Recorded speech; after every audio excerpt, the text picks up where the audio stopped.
Price lord. ಎಲ್ಲರಿಗೂ ಯೇಸುವಿನ ನಾಮದಲ್ಲಿ ವಂದನೆಯನ್ನು ತಿಳಿಸುವನಾಗಿದ್ದೇನೆ. ನಾನು ನಂಬಿದ್ದೇನೆ ಕರ್ತನು ದೇವರು ನಿಮ್ಮನ್ನು ಅದ್ಭುತವಾಗಿ ಆಶೀರ್ವಾದಕರವಾಗಿ ಇಟ್ಟಿದ್ದಾರೆ ಎಂಬುದಾಗಿ ಆ ನಂಬಿಕೆಯೊಂದಿಗೆ ನಾವು ಸ್ವಲ್ಪ ಹೊತ್ತು ದೇವರ ವಾಕ್ಯವನ್ನು ಧ್ಯಾನಿಸುವುದಕ್ಕಾಗಿ ಹೋಗೋಣ. ಕೀರ್ತನೆಗಳು 37 ಅದರ 5ನೇ ವಾಕ್ಯ. Psalms 37 verse 5. ನಿನ್ನ ಭೂ ಯಾತ್ರೆಯ ಚಿಂತೆಯನ್ನು ಯೆಹೋವನಿಗೆ ವಹಿಸಿಬಿಟ್ಟು ಭರವಸೆದಿಂದಿರು, ಆತನೇ ಅದನ್ನು ಸಾಗಿಸುವವನು. Hallelujah, praise the lord. ನಿನ್ನ ಭೂ ಯಾತ್ರೆಯ ಚಿಂತೆಯನ್ನು ಅಂದರೆ ಈ ಭೂಮಿ ಮೇಲೆ ನೀನು ಜೀವನ ಮಾಡುವ ಪ್ರತಿದಿನದ ಚಿಂತೆಗಳನ್ನು ದೇವರ ಮೇಲೆ ಹಾಕು ಎಂಬುದಾಗಿ ದೇವರು ನಿನ್ನನ್ನು ನನ್ನನ್ನು ದೇವರು ನಮ್ಮೆಲ್ಲರಿಂದ ದೇವರು ಬಯಸ್ತಾ ಇದ್ದಾರೆ. ಸೊ ಅನೇಕ ಸಾರಿ ನಮ್ಮ ಚಿಂತಾ ಭಾರಗಳನ್ನು ನಾವೇ ಹೊತ್ತು ಸಾಗೋದಕ್ಕಾಗಿ ಬಯಸ್ತೇವೆ.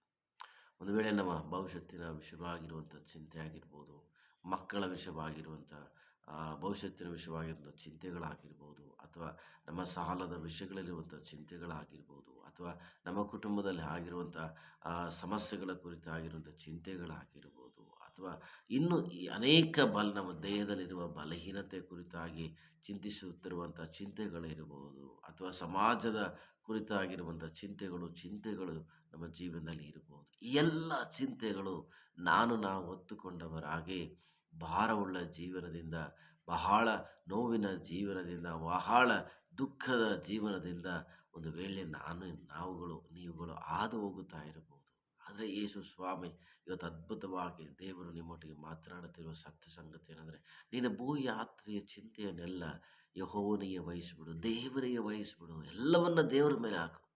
ನಿನ್ನ ಭಾರವೆಲ್ಲ, ನಿನ್ನ ಚಿಂತೆ ಎಲ್ಲ, ನಿನ್ನ ದುಃಖ ಎಲ್ಲ, ನಿನ್ನ ಕಳವಳ ಎಲ್ಲ, ನಿನ್ನ ವೇದನೆ ಎಲ್ಲ, ನಿನ್ನ ಅಸಮಾಧಾನ ಎಲ್ಲ, ನಿನ್ನ ಅವಮಾನಗಳೆಲ್ಲ, ನಿನ್ನ ಜೀವನದಲ್ಲಿ ಹಾದೋಗುತ್ತಿರುವ ಪ್ರತಿ ವಿಷಯಗಳನ್ನು ದೇವರ ಮೇಲೆ ಹಾಕು. ಆತನು ಹೊತ್ತುಕೊಳ್ಳೋದಕ್ಕೆ ಶಕ್ತನಾಗಿದ್ದಾನೆ. ಆತ ನಿನ್ನ ಚಿಂತೆಗಳನ್ನು ಹೊತ್ತು ನಿನ್ನ ಜೀವನದಲ್ಲಿರುವಂಥ ಭಾರಗಳನ್ನು ತೆಗೆದುಹಾಕಿ ಆತನು ನಿನ್ನ ಜೀವನವನ್ನು ಹಗುರವಾಗಿ ಮಾಡುವುದಕ್ಕೆ ಶಕ್ತನಾಗಿದ್ದಾನೆ. ಒಂದು ಸಾರಿ ಆಲೋಚನೆ ಮಾಡಿ, ಒಂದು ಬಸ್ಸಲ್ಲೋ, ಟ್ರೈನಲ್ಲೋ, ಬೈಕಲ್ಲೋ, ಏರೋಪ್ಲೇನಲ್ಲೇ ಪ್ರಯಾಣ ಮಾಡುವಾಗ ನಿಮ್ಮಲ್ಲಿರುವ ಭಾರವನ್ನೆಲ್ಲ ಆ ವೆಹಿಕಲ್ಗಳ ಮೇಲೆ ಹಾಕ್ತೀವಿ. ಆಗ ಆ ವೆಹಿಕಲ್ ನಮ್ಮನ್ನು ಕರ್ಕೊಂಡು ಹೋಗ್ತದೆ. ಯಾಕೆ? ಆ ವೆಹಿಕಲನ್ನು ಸೃಷ್ಟಿ ಮಾಡಿರುವಂಥ ದೇವರ ಮೇಲೆ, ಆ ವೆಹಿಕಲನ್ನು ಸೃಷ್ಟಿ ಮಾಡಿರುವಂಥ ದೇವರ ಮೇಲೆ ನಾವುಗಳು ನಮ್ಮ ಭಾರವನ್ನು ಯಾಕೆ ಹಾಕಬಾರ್ದು?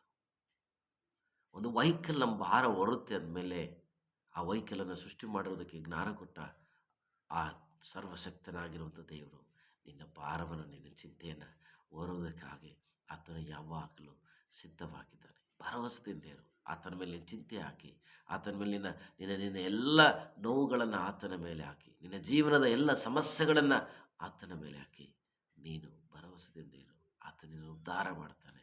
ಆತ ನಿನ್ನನ್ನು ಆಶೀರ್ವದಿಸ್ತಾನೆ. ಆತ ನಿನ್ನ ಕಣ್ಣೀರು, ನಿನ್ನ ಚಿಂತೆ, ದುಃಖ, ವೇದನೆ, ನಿನ್ನ ವೈಯಕ್ತಿಕವಾಗಿರುವಂಥದ್ದು, ನಿನ್ನ ಕುಟುಂಬದಲ್ಲಿರುವಂಥ ನಿನ್ನ ಭವಿಷ್ಯತ್ತಿನಲ್ಲಿರುವಂಥ ಎಲ್ಲ ವಿಷಯಗಳ ಕುರಿತಾಗಿರುವಂಥ ಚಿಂತೆಯನ್ನು ಆತನ ಮೇಲೆ ಹಾಕಿ ಭರವಸೆಯಿಂದ ಆತನು ನಿನ್ನ ಮಾರ್ಗಗಳನ್ನು ಸರಾಗ ಮಾಡಿ, ಆತನು ನಿನ್ನ ದಾರಿಗಳನ್ನು ಸರಾಗ ಮಾಡಿ ನಿನ್ನನ್ನು ಆಶೀರ್ವಾದಕ್ಕೆ, ನಿನ್ನ ಕುಟುಂಬವನ್ನು ಆಶೀರ್ವಾದಕ್ಕೆ, ನಿನ್ನ ಜೀವನವನ್ನು ಆಶೀರ್ವಾದಕ್ಕೆ ದೇವರಾಡ್ತಾನೆ. ಯಾಕೆಂದರೆ ಆತನು ಕಲ್ವಾರ ಶಿಲುಬೆಯಲ್ಲಿ ನಿನಗೋಸ್ಕರ, ನನಗೋಸ್ಕರ ಪ್ರಾಣ ಕೊಟ್ಟಿದ್ದಾನೆ. ಪ್ರಾಣ ಕೊಟ್ಟ ದೇವರು ನಿನ್ನ ಭಾರವನ್ನು ಹೊರುವುದಿಲ್ಲವೇ? ಖಂಡಿತವಾಗಲೂ ಹೊರ್ತಾನೆ. ಆತನು ಹೊರೋದಕ್ಕಾಗಿ ಸಿದ್ಧವಾಗಿದ್ದಾನೆ. ಈ ದಿನ ನಿನ್ನ ಚಿಂತ ಭಾರವನ್ನೆಲ್ಲ ದೇವರ ಮೇಲೆ ಹಾಕು. ಆ ದೇವರು ನಿನ್ನ ಜೀವನದಲ್ಲಿ ಸಮಾಧಾನ, ಸಂತೋಷ, ಕುಟುಂಬದಲ್ಲಿ ಸಮಾಧಾನ, ಸಂತೋಷ ದೇವರು ತರುವುದಕ್ಕಾಗಿ